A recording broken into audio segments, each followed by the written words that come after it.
Hi, welcome to Pipesim Python Toolkit for Beginners. In this video, I'd like to demonstrate you the common problems you may face when you start developing own Excel solution, and of course the way to investigate them and solve. For this purpose, I copied the example Excel template from installation folder Case Studies Python Toolkit to the temporary folder ctemp.ptk and slightly modified it.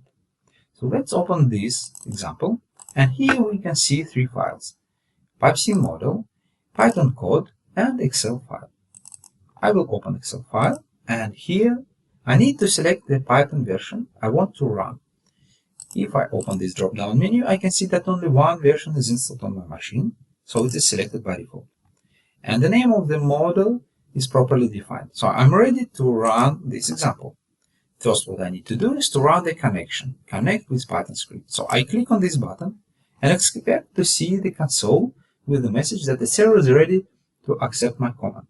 But instead of this, I see the message that the script has been terminated, and there is a reference to the folder common scripts that is missed.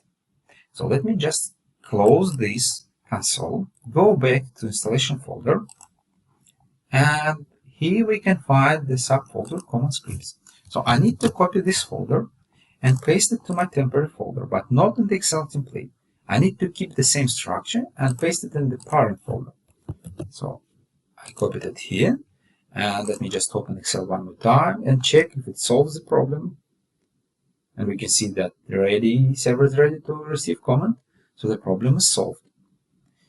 I will close it and go back to the folder again, and let's check what is stored in this folder. So common scripts subfolder contains several files.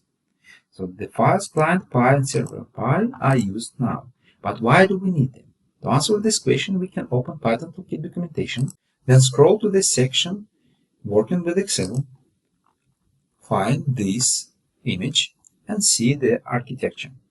So we can see that the workbook contains the control elements and VBA code. VBA code is used to run the Python code logic file. But to exchange properly the data between the Excel and Python, the two additional files are needed, server py and client py. And exactly these files are stored in the common folder. So we go back to this folder, these two files are stored. So right now, the current implementation of Excel workflow supports two scenarios. Scenario number one, when you store these files, client py and server py, in the separate folder with hard-coded name. So if you change this name, they won't be recognized properly. So you need to keep the same name. And the second scenario, you can copy these two files in your folder. So I can demonstrate here. I will copy these two files and put them in the same folder where my example is stored. So to avoid any conflict, I will remove this folder. So now we keep everything in the same folder. I can open Excel and run connection again. And I have the response that the server is ready to receive the command. The next step I'd like to show you is to send some command to the model and get response from the model itself. So I click Get Information, and I expect to see some result from the model, but instead I see the message that getinfo_2 cannot be handled. So let's investigate. First of all, how we send this message. So I'll go back to Excel, I open VBA code, and I see that my page, sheet number 2, contains the two methods. First method is called when we click Connect, and we just run the logic part. And the second method is called when we click Get Information. And this method execute command getinfo_2. So this command will be sent to the server. Now we need to see what is processed by the server. So for this, I will open Python code and Visual Code. And here I can scroll down to find the section, this method handle message, that accepts the message from the client and process them. And we can see that this message accepts the getinfo and gettest, and that's why we've got this response. So to solve this problem, we need to change the message and synchronize it between the Excel and between the Python code. I can change the name in VBA, or I can change it here in Python code. So I will do it here. I will replace, save, and before I continue, I'd like to add here the breakpoint and control the execution. So now I run the script logicpy with debug mode. Let me just run it, and I select that the Python debugger run current file. And below you can see that there is a special command to run this logic file, and we have a response from the server. The server is ready to receive the command.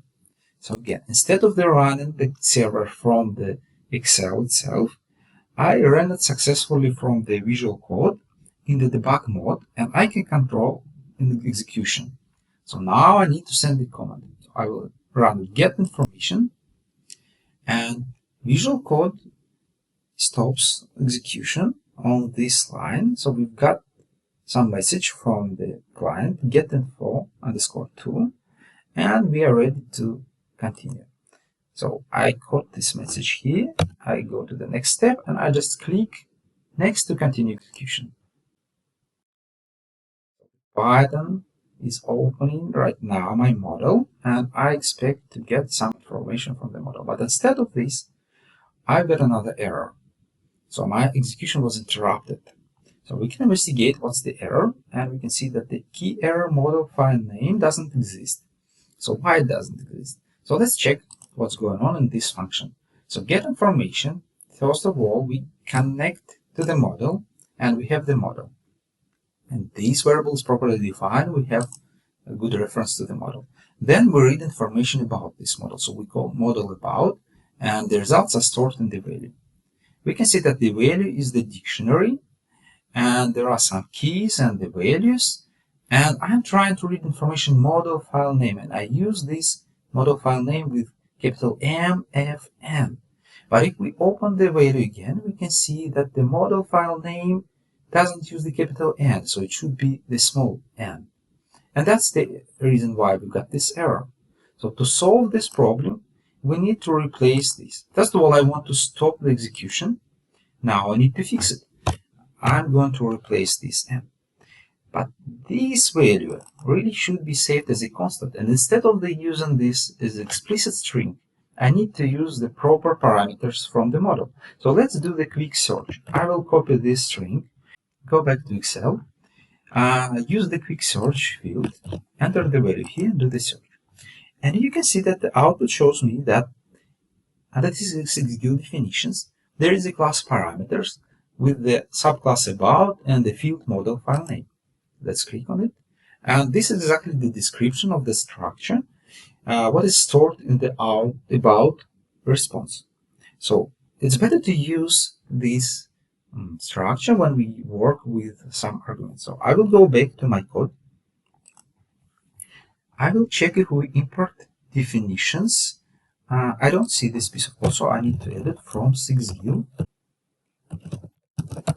Definitions. I will import class parameters, and below I will use these class parameters to request information. So I will use the parameters, then about, and then I will select the model file name, and you can see that this file name will be converted to the string, proper string, model file name with small n. I'm ready to save it. I will add one more debug mode, run it in the debug mode again, run execution. So we see that the server is ready to accept the command. I will go back to Excel, click the get information. We need to wait a little bit while the model is opened. So the model was opened, and the execution was delayed on this line. And we've got again the output from the model. And now this name will be recognized properly, model file name, and we can remove this breakpoint, we can click continue, and we have the response from the server that information received properly, and we can go back to the Excel and see that the output is there. So this is the way how you can run script execution in the debug mode and control execution, investigate your problem, and find a way to solve them.